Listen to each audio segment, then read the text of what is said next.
Denzel Burke not automatically being named a starter in 2023, a battle to be at the top of the food chain in the cornerback room. This is a competition I am here for during spring practice. You are Locked On Buckeyes, your daily podcast on the Ohio State Buckeyes. Part of the Locked On Podcast Network, your team every day.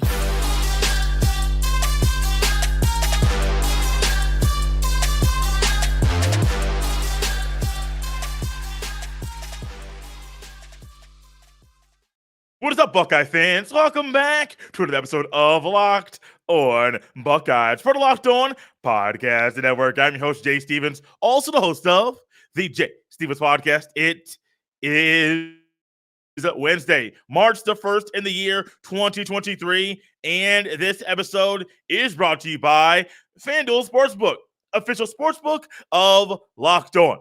Make every moment more.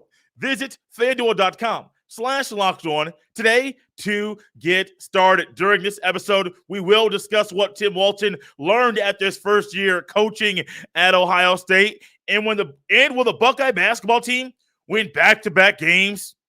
But before we get to any of that, the quarterback competition, that's going to get a lot of buzz. We talked about that earlier in this week. We're going to be looking at the running backs and how that's going to go.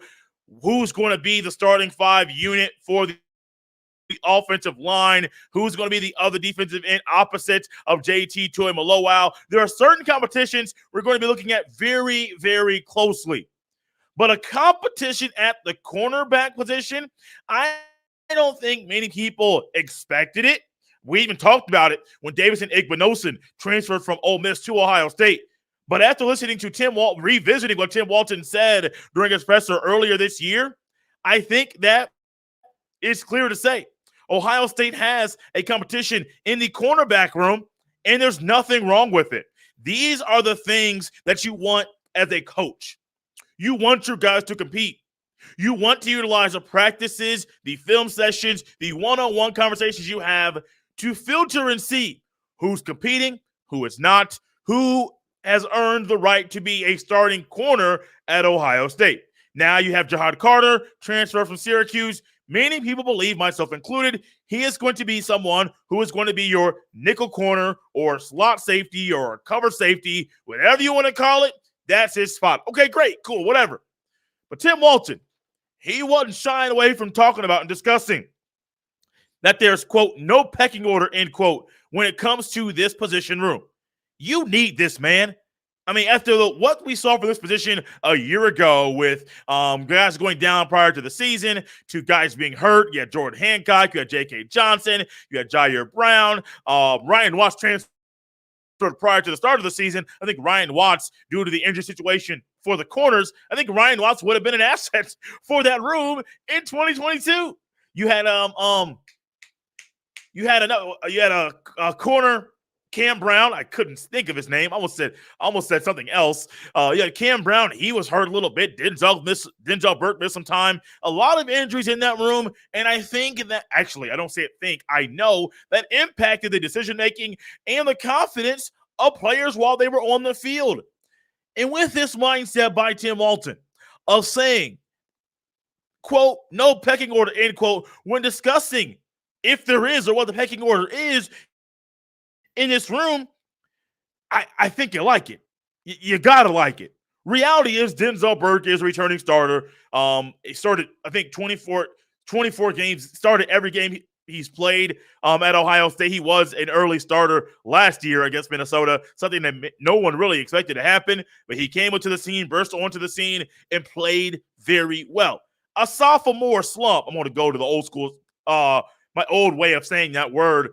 The sophomore slump that we saw from Denzel Burke, it's not unheard of.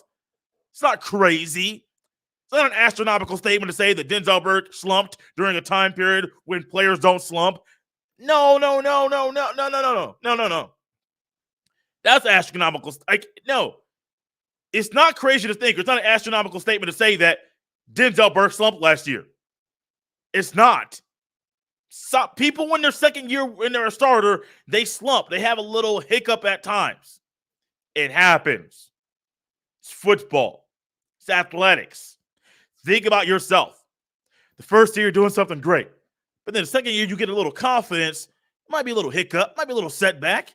You may even have a little injury, not physical, but in your job that might impair you. May it be a little roadblock mentally, may it be a little vision, whatever it might be. You might have something that hinders you from being the best you at your job that you can be. It happens, man. It happens.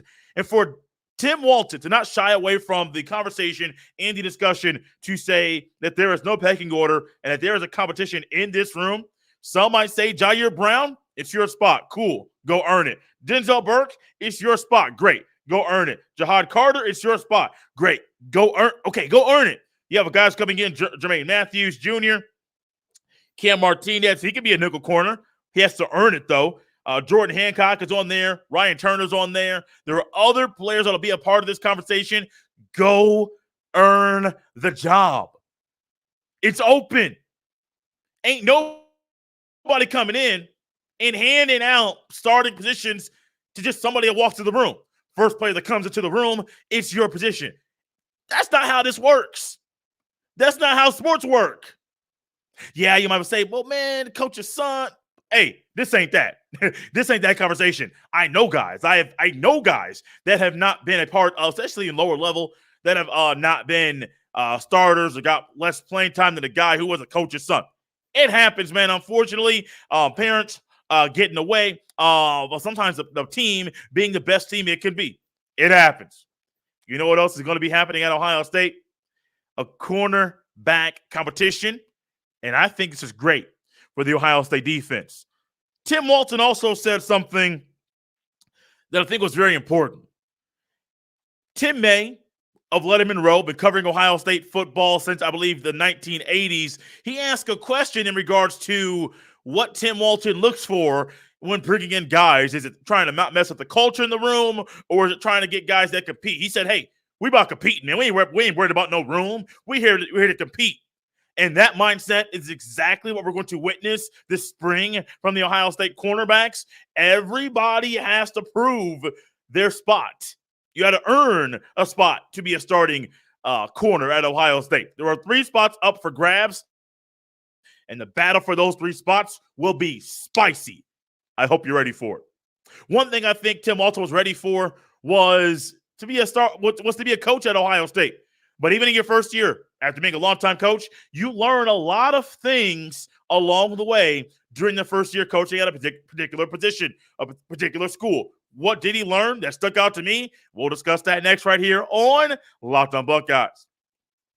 This episode is brought to you by FanDuel Sportsbook. The midway point of the NBA season is here, and now is the perfect time to download FanDuel, America's #1 sportsbook, because new customers get a no-sweat first bet up to $1,000. That's bonus bets back if your first bet doesn't win. Just download the FanDuel Sportsbook app. It's safe, secure, and super easy to use. Then you can bet on everything from the money line to point scores and a threes drained. Plus, FanDuel even lets you combine your bets for a chance at a bigger payout with the same game parlay. So don't miss the chance to get your no-sweat first bet up to $1,000 in bonus bets when you go to FanDuel.com/lockedon. That's FanDuel.com/lockedon to learn more. Make every moment more with FanDuel, an official sports betting partner of the NBA. Thanks for making Locked on Buckeyes your first listen every day. Make sure you check out our brand new podcast, Locked on College Basketball. It provides you with everything you need to know about college basketball in one place. Plus, hear from big-name experts, insiders, coaches, and players. Locked on College Basketball, available on YouTube and wherever you get your fine podcast. So, Tim Walton, been around for a really, really, really long time. He's a football coach. He played football at Ohio State. He has coached at many places along the way. He got his first coaching job at Bowling Green. Before coming to Ohio State, he was the cornerback coach for the Jacksonville Jaguars. Well respected along in the NFL circles amongst NFL players. But coming back to your alma mater, That's special. That is a special, special thing. But also what's special is being not just coming back, but to be a position coach at the position that you play. And it comes kind of story time, kind of an assessment, kind of a way that you can look at and view what you did in your first year coaching at your alma mater, at any school, to be honest with you, or any team, and kind of assess what you learned. Now, he could have learned a lot of things. The grind of college is way different than the grind of the NFL. The grind of college from him when he was coaching at Bowling Green, way different than it was when he was coaching at Ohio State a year ago. And so it's very, very interesting because this is a time period in the sport. There are so many things changing. There are so many things changing that you have to look at and say, what's going on? How am I responding to it? What am I doing? And how am I getting better as a person and as a coach? And Tim Walton discussed and talked about how there was one thing that stuck out to him when he was asked what he learned from year one to year two as he's going into year two as Ohio State's cornerback coach. And he made this statement and discussed this very thing. You can never have enough guys ready. Doesn't that go hand in hand with what we just discussed? Doesn't that go hand in hand with what we talked about previously? And the reason why he might be having a cornerback competition right now? Think about what happened a year ago, even prior to the start of the season. Ledger Cavazos transfers. Ryan Wash transfers. Those are two guys that, due to the injury situation at Ohio State at this position room, in this room alone, Ryan Wallace and Ledger Cavazos would have played at Ohio State. They would not have started. They would have played due to the injuries at this position. Now, those guys didn't know this. Ryan Wallace didn't know that. Ledger Cavazos didn't know that. Cavazos wanted to go to a place where he could play sooner than he would have at Ohio State and made a great decision by going to North Carolina. I get it. I understand it. I also understand that when you have a guy like a Denzel Burke go down, or a Cam Brown go down, or Jordan Hancock and J.K. Johnson have issues, and you play a true freshman in Jair Brown, and you're like, can we just find somebody that can compete? Somebody that can play consistently good football. Somebody that can lock down the other guys, one of the other guys' receivers. Not even the number one option, just one of the other receivers on the other team. You learn this statement is true. You can never have enough guys ready. That's a direct quote from a presser that he had earlier in February. Side note, this year is moving along fast. Very, very fast. Now, I will say this. It's not moving along as fast as 2022 and 2021. At least to me, it's not. At least to me. I was thinking about this recently and even talking to one of my friends about some future plans for both of us later in the year, as far as like moving geographically, where we're going to live and things like that. The year hasn't gone as fast as I thought it would. Now it's going by fast, but 2022, buddy, 2021, 2020. Zooming, baby. You're literally just zooming on by. Before you know it, you're in the month of April. Before you know it, you're back to football season. Before you know it, you're at the end of Thanksgiving dinner. It moved along fast. Now, this year's moving along a little bit slower for me. Maybe it is for you as well. I'm not sure. But as the year progresses, it might move along pretty quickly. And you got to make sure you're on top of things. Just like Tim Walton. Just like Tim Walton. He is learning more hands-on now. You can never have enough guys ready, which is why we have seen via the recruiting, Ohio State's brought in a lot of defensive backs. Now, I don't have all the names at the top of my head right now. They brought in a lot of DBs, not just safeties, but also corners. And you might be saying, man, look, ain't no room for all these cats on the football team. Think again. Think again. There's enough room for these guys, scholarship athletes at this position, because you need them. It's going to be rare for you to get a guy, I think it's that last name Hairston out of Ohio, three-star running back. That's a walk-on at Ohio State. You're rarely going to find those guys. Like, that's not going to be normal for you to get a three-star who denies Cooper 5 offers to go and be a walk-on at Ohio State. That doesn't always happen. So if you can get a guy, a few 4 stars or a few 3, whatever it is, man, the star ranking, if you can get a few guys in that fit what you're looking for in a recruit, that fit what you're looking for and a guy you want to develop, and you can bring them in, absolutely, because it goes hand in hand with what Tim Walton just said. You can never have enough guys ready. Now think about this. Think about if every Ohio State coach had this same mindset.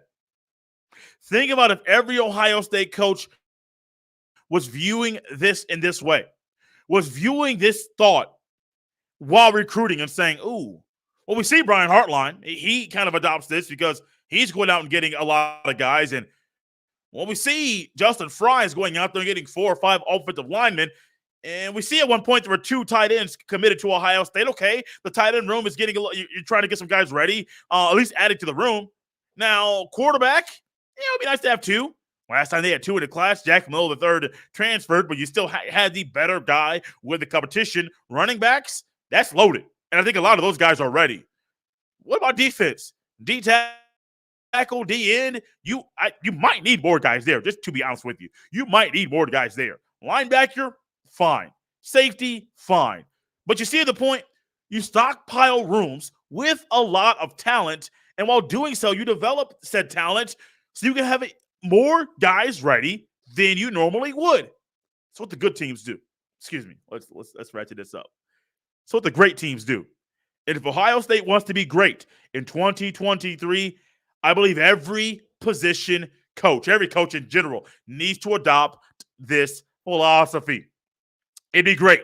It'd be great if Ohio State's football team had everybody ready, enough guys ready to play, because putting in the backups, they'll be more productive, more in tuned, and they'll make more big plays when they're on the field. Making big plays, there were a few of them. The last time the Buckeye basketball team played a game, they won that contest over. Wow, I forget the last team they played. Silly me. They won the last contest over the Illinois Fighting Illini. Will they make it back-to-back wins tonight against Maryland? We discuss that next right here on Locked on Buckeyes. Sports betting is now legal in Ohio, and Locked on has the perfect show to help new and seasoned gamblers. Download and subscribe to Locked on Bets for daily picks and analysis wherever you get your fine podcast. I am not sure where my mind is. Well, I do. There's a lot going on in my mind. But it seems like all the games the Buckeye basketball team has played, well, most of them this year, have been losses. So they all kind of run together. There was a time I could tell you this loss and this loss and this loss and this loss. Oh, the last game they won was on January 21st to 6th. Well, prior to the game against on Sunday. The last game they won prior to that was on January 21st against Iowa. I think it was 93. I think it was a double-digit win, almost 20-point win over the Iowa Hawkeyes. Then they win this past Sunday against the Illinois Fighting Illini. This stuff went all over the place. And while thinking about the game against Illinois, Chris Holtmann started for freshman for the 3rd game in a row, went with a small lineup. Felix Okpara, the only big man that played, with Zed Key out for the season. Okpara only played 8 minutes in that contest. Is that something that can be replicated tonight, or was it duplicated? Might be the right word.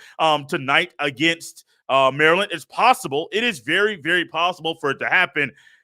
But the boys got to play some good basketball. Also, another side note. These things always pop into my head. I think I recently said the Buckeyes went 56 days without winning a game. That was a false statement. I don't believe there are 56 days between January 21st and Sunday, February the 26th. So maybe my math is wrong. I got that wrong. Literally said something verbatim that came from the broadcast. I don't believe there are 56 days between January 21st and February 26th. Maybe there are, and I need to revamp and relearn how to do the math. Anyways, back to the subject.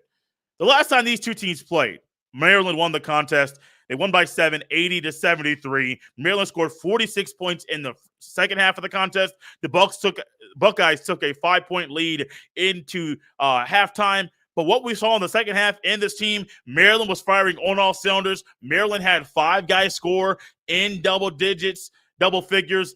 Young from Maryland had 30 points in that game, 8 of 18 shooting from the field. He made 13 of his 15 free throws, which was a big deciding factor in that game and in any contest. If you're making that many free throws, there's a good chance your team's going to win the game.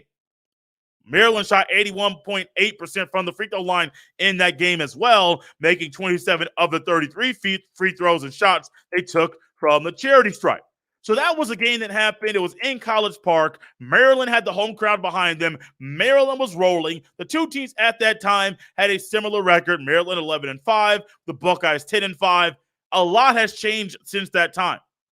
The last time the Buckeyes won back-to-back games, the second half of having back-to-back wins was on January the 1st. They beat Northwestern 73-57. Prior to that, they beat Alabama A&M 90-59, and they beat Maine 95-61. So you're seeing that phenomenal start the Buckeyes had. They were scoring a lot of points. There were other games as well throughout this beginning of the season where they scored a lot of points in that contest. The offense was flowing. I wonder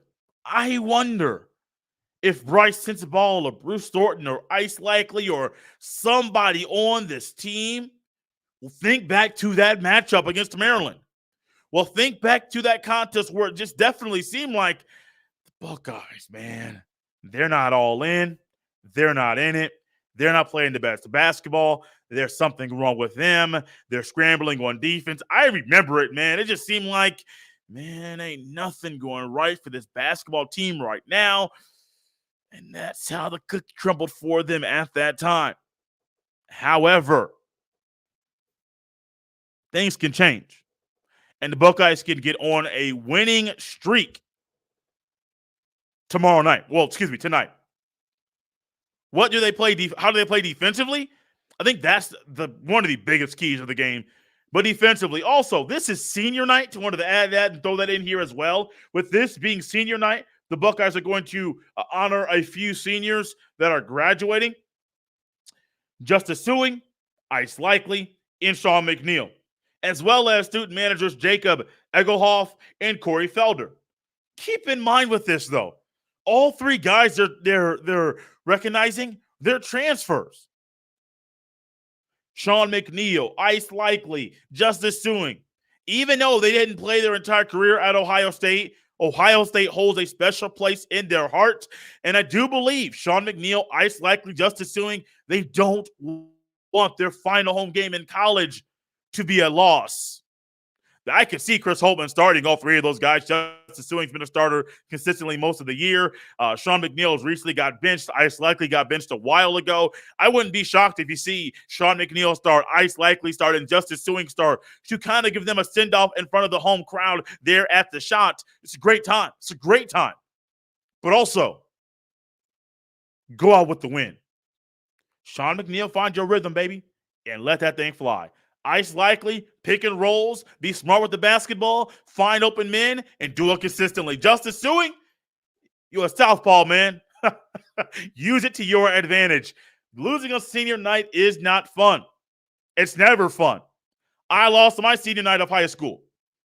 It wasn't a fun feeling, knowing that the last time I played on that field, assuming that the tournament game that we played was an away game, the last time I played on that field was a loss. Wasn't fun to think about, not fun to talk about right now. And for Suing, Likely, and McNeil, you don't want your last home basketball game in college to be a loss. Guys, we're out of here on a Wednesday. I was butchering, trying to figure out, like, what's today? The calendar's right in front of me. I know it's Wednesday, but it took me a while. Yeah, this year, it's been a good year. A phenomenal year. It's going to get even better. Sometimes the days kind of run together. As always, you can follow me on Twitter at jstevens07. You can send all of your emails to jstevens317 at gmail.com. The NFL Combine. Many of you are going to listen to this and think about what's coming up tomorrow. The NFL Combine. There will be D-line, defensive linemen, and linebackers doing on-field drills tomorrow in Indianapolis, Indiana at the NFL Combine. And tomorrow's show, we'll discuss Zach Harrison. We'll discuss what to expect from him and other players during the NFL Combine that fall into these two position categories. We're out of here, guys. Hope you have a great day. Enjoy the weather. I think it's going to be warm today. And also, let's hope for a Buckeye win on the basketball court.